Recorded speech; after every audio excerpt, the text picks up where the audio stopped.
పశ్చిమాసియా యుద్ధ పరిస్థితులు విమానయాన రంగంపై ప్రభావం చూపుతున్నాయని కేంద్ర మంత్రి కింజారపు రామ్మోహన్ నాయుడు వ్యాఖ్యానించారు. విమాన టికెట్ల ధరల పెరుగుదల విషయంలో ప్రయాణికులపై భారం పడకుండా ఉండేలా చర్చిస్తున్నామని తెలిపారు. రైల్వే జోను ప్రధాన కార్యాలయం నిర్మాణం జరుగుతుందని జీఎంను నియమించారని అన్నారు. కొత్త వలస కిరండూల్ రైల్వే లైన్ కోసం ఇంకా చర్చ జరుగుతుందని రామ్మోహన్ నాయుడు తెలిపారు. విశాఖపట్నం ఎకనామిక్ రీజన్ ఏదైతే ఈరోజు అనౌన్స్ చేశామో అందులో కూడా దాని పాలసీ ప్లానింగ్లో సిఐఐ హెల్ప్ చేసింది. స్వర్ణాంధ్రప్రదేశ్ 2047 డాక్యుమెంట్లో చేయడానికి కూడా సిఐఐ హెల్ప్ చేస్తుంది. సో సిఐఐ మన ప్లానింగ్ ప్రాసెస్లో చాలా ముఖ్యంగా వాళ్ళ తాలూకా సజెషన్స్ అన్నీ కూడా తీసుకొని చేస్తున్నాం. అందులో ఈరోజు కూడా స్వర్ణాంధ్ర 2047 థీమ్తో రాష్ట్రంలో ఉన్న మెంబర్స్ అందరితో పాటు ఈ యాన్యువల్ మీటింగ్ జరిగింది. చాలా ఉత్సాహంగా ఉన్నారు. ఒక పెద్ద మార్పు మనం ఆంధ్రప్రదేశ్లో చూసాం. కూటమి ప్రభుత్వం వచ్చిన తర్వాత ప్రజల్లో విశ్వాసం పెరిగింది, నమ్మకం పెరిగింది. మరి ముఖ్యంగా ఇందులో నేను ఈరోజు వాస్తవంగా గర్వించదగ్గ విషయం ఏంటంటే ఉత్తరాంధ్రలో పరిస్థితులు ఏ రకంగా మెరుగుపడ్డా అన్నదానికి ప్రత్యేక ఉదాహరణ మనం సిఐ చేస్తున్న కార్యక్రమాలు కావచ్చు, ప్రభుత్వం చేస్తున్న కార్యక్రమాలు కావచ్చు, అవి ప్రస్తావించాలి. మనకి సోమవారం చంద్రబాబు నాయుడు గారి ఆధ్వర్యంలో ఆర్సెల్ఆర్ మిత్తల్ స్టీల్ ప్లాంట్ సుమారు 80,000 కోట్ల రూపాయలతో ఫేజ్ 1లో అది కూడా చేస్తున్నాం.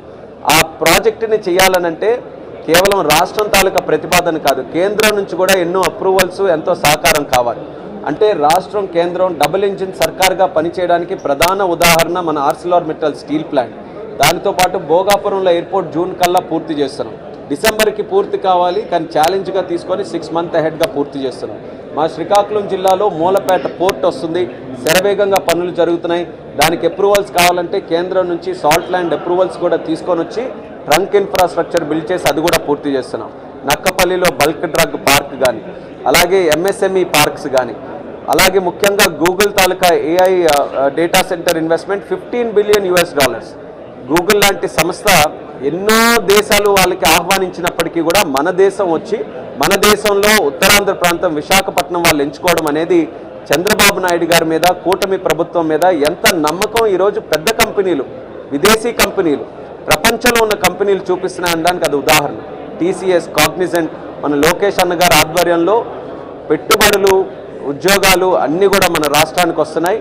ప్రభుత్వం తాలూకా లక్ష్యం 22 లక్షల కోట్ల ఇన్వెస్ట్మెంట్లు తీసుకొని వచ్చి గ్రౌండ్ చేసి తద్వారా 20 లక్షల ఉద్యోగాలు రాష్ట్రంలో తీసుకొని రావాలనేది మా కమిట్మెంట్. ఆ కమిట్మెంట్ని నిలబెట్టుకుంటున్నాం. అలాగే మరో సైడు గవర్నమెంట్ నుంచి చేయాల్సిన కార్యక్రమాలు సూపర్ 6 కూడా చాలా బ్రహ్మాండంగా జరుగుతున్నాయి. మొట్టమొదట 16,000 ఉద్యోగాలు డిఎస్సితో మొదలుపెట్టి లోకేష్ అన్న గారు ప్రతి ఏటా కూడా జాబ్ క్యాలెండర్ అనౌన్స్ చేస్తామని ధైర్యంగా ప్రజలకు ఇచ్చినటువంటి మాట ప్రకారం మళ్ళీ 10,034 ఉద్యోగాలకి జాబ్ నోటిఫికేషన్స్ కూడా ఇవ్వడం జరిగింది. మరొక 5 monthsలో అది కూడా అంచెలంచెలుగా డిఫరెంట్ కేటగిరీస్లో అవన్నీ కూడా చేస్తున్నాం. అంటే గవర్నమెంట్, రాష్ట్ర ప్రభుత్వం ప్రజల్లో నమ్మకం క్రియేట్ చేస్తూ ప్రజలని మమేకం చేసుకుంటూ అన్ని కార్యక్రమాల్లో ముందుకు నడిపిస్తున్నాం. మనకి ఇండస్ట్రీ అలాగే పబ్లిక్ ఈ రెండు చాలా ఇంపార్టెంట్ సెక్టర్స్. ఇండస్ట్రీ సైడ్ నుంచి సిఐఐ చేస్తున్నటువంటి కాంట్రిబ్యూషన్కి మరొకసారి ఇందాక మీటింగ్ ద్వారా తెలియజేశాను, ఇప్పుడు మీడియా ద్వారా కూడా తెలియజేస్తున్నాను. వాళ్ళ కాంట్రిబ్యూషన్కి నిజంగా ధన్యవాదాలు. చాలా చక్కగా ఇండస్ట్రీ అసోసియేషన్ ఏదైతే ఉండాలో లోకల్ అండ్ గ్లోబల్ అందరినీ కూడా కలుపుకొని మన స్టేట్ దేశంలో, ప్రపంచంలో ఒక ఉన్నతమైనటువంటి స్థానంలో ఉండడానికి ప్రభుత్వానికి వాళ్ళు చేస్తున్నటువంటి సపోర్ట్కి ముఖ్యమంత్రి గారి తరపున, నా తరపున ప్రత్యేకమైనటువంటి ధన్యవాదాలు తెలియజేసుకుంటూ ఉత్తరాంధ్ర డెవలప్మెంట్లో వాళ్ళు ఇంకా ప్రధానమైనటువంటి పాత్ర పోషించాలి. శ్రీకాకుళం పార్లమెంట్ సభ్యుడిగా కూడా నేను ఉన్నాను కాబట్టి సిఐఐకి నా కోరిక ఏంటంటే ఎలా అయితే పట్టణాల్లో మనం ఈ సిఐఐ సదస్సులు చేస్తున్నామో Tier 2 సిటీస్లో, Tier 3 సిటీస్లో, గ్రామీణ ప్రాంతాల్లో కూడా సిఐఐ కనబడాలి. ఇప్పుడు విమెన్ ఎంటర్ప్రెన్యూర్షిప్ మీరు కూడా చూశారు. ప్రతి ఇంటికి కూడా ఒక ఎంటర్ప్రెన్యూర్ని క్రియేట్ చేయాలనేది చంద్రబాబు నాయుడు గారి లక్ష్యం. ఆ ఎంటర్ప్రెన్యూర్షిప్ క్రియేట్ చేయాలనంటే అవగాహన పెరగాలి. సామాన్యుల్లో, కామన్ మ్యాన్లో, విమెన్ ఎంటర్ప్రెన్యూర్స్లో, యూత్లో వాళ్ళు కూడా ఉద్యోగాల్ని అన్వేషించే బదులు వాళ్ళే ఒక కంపెనీ తయారు చేసి ఒక ఐడియాను ముందుకు నడిపించే స్థాయికి మన రాష్ట్రంలో ఉన్నటువంటి యువకులు ఎదగాలి.